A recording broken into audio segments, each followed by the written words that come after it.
এখন আমরা দুজনই রাজ্যসভার সদস্য, একই দলের সদস্য, পাশাপাশি বসি। তো স্বাভাবিকভাবেই উনি আজকে আমাকে আমন্ত্রণ করেছিলেন নৈশভোজ করবার জন্য। তোমার বাড়িতে এলাম। তা দুজন ব্যক্তি যখন বসে তো সামাজিক বিষয় নিয়ে, রাজনীতির বিষয় নিয়ে কথা হবে, লুডো খেলা নিয়ে হবে না, ক্রিকেট ম্যাচ নিয়ে হবে না, এটাই স্বাভাবিক। মাঝে মাঝে অনন্ত মহারাজ ক্ষোভ প্রকাশ করেন রাজ্য বিজেপির উপর, তার একটা না, আমি এই নিয়ে আজকে কোনো মন্তব্য করতে চাই না। ওনার কিছু নিঃসন্দেহে ওনার আবেগ কিছু জায়গায় আহত হয়েছিল, আমরা দুজনের মধ্যে কথা বলেছি। এবং এর আগেও রাজনাথজি এসে প্রথম ওনার সঙ্গে যোগাযোগ করেন।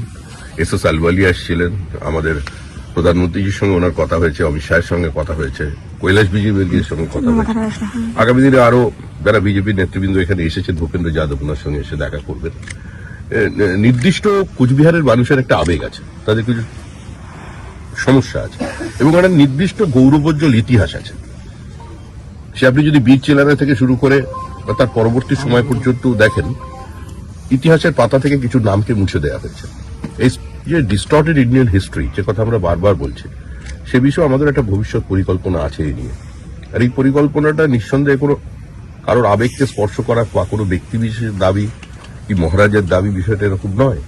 এটা সার্বিকভাবে যারা আমাদের দেশের গৌরব, যারা এই বিস্তীর্ণ অঞ্চলে একটা নির্দিষ্ট ইতিহাস তৈরি করে দিয়েছিলেন বিপক্ষ অবস্থানে দাঁড়িয়ে, সেটা কিন্তু আমরা মুছে দিয়েছি ইতিহাস থেকে। তো সেই নিয়ে আমাদের আলাপ আলোচনা হয়েছে, তবে পুরো কথা তো আপনাদের বলা সম্ভব নয়। গত লোকসভা নির্বাচনে না, আমি এই নিয়ে আজকের এই নিয়ে কোনো আলোচনা বিষয় নেই। একদম সুন্দর পর্যন্ত দাদা ভাইয়ের আলোচনা হয়েছে। আমাদের দিদি মালতীদি, তিনি এখানে বিধায়ক এখানে আছেন, জেলা সভাপতি আছেন, সঞ্জয় চক্রবর্তী এসেছিলেন, ওনারও যারা সহযোগী আছেন। আমি বলছি এই বিষয় নিয়ে আমার আলোচনা করার এখতিয়ার নেই। যাদের আলোচনা করার আছে তারা ওনার সঙ্গে। এখন থেকে কি জেলার কর্মসূচিতে দেখা যাবে ওনাকে?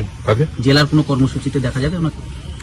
ওনাকে তো আপনি সবসময় দেখতে পাচ্ছেন। উনি রাজ্যসভার সাংসদের পাশাপাশি গ্রেটার কোচবিহার পিপল অ্যাসোসিয়েশন, উনি ওনাকে আপনার ওনার অবস্থান না, উনি আমার কাছে কোনো সমর্থন।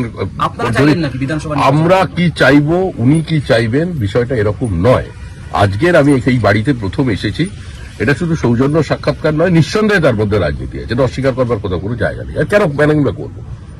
তো আমরা এখানে এসেছি, ওনার যা বক্তব্য কিছু উনি আমাকে জানিয়েছেন এবং আমিও সেটা যেখানে পৌঁছে দেওয়ার চেষ্টা করবো খুব শীঘ্রই সর্বভারতীয় নেতৃবৃন্দের সঙ্গে আর বৈঠক হবে। আর উনি তো সক্রিয় আছেন, ওনার নিজস্ব একটা গ্রহণযোগ্যতা আছে, ওনার পারিবারিক প্রতিষ্ঠা আছে, নির্দিষ্ট একটা অতীত আছে ওনাদের। তো স্বাভাবিকভাবেই এই কুচবিহার এবং পার্শ্ববর্তী অঞ্চল, শুধু কুচবিহার কেন, মালদা, দিনাজপুর, সর্বক্ষেত্রেই, আসামের একটা অঞ্চলে সব জায়গায় তার গ্রহণযোগ্যতা আছে। তো তিনি তো সবসময় ঘুরছেন।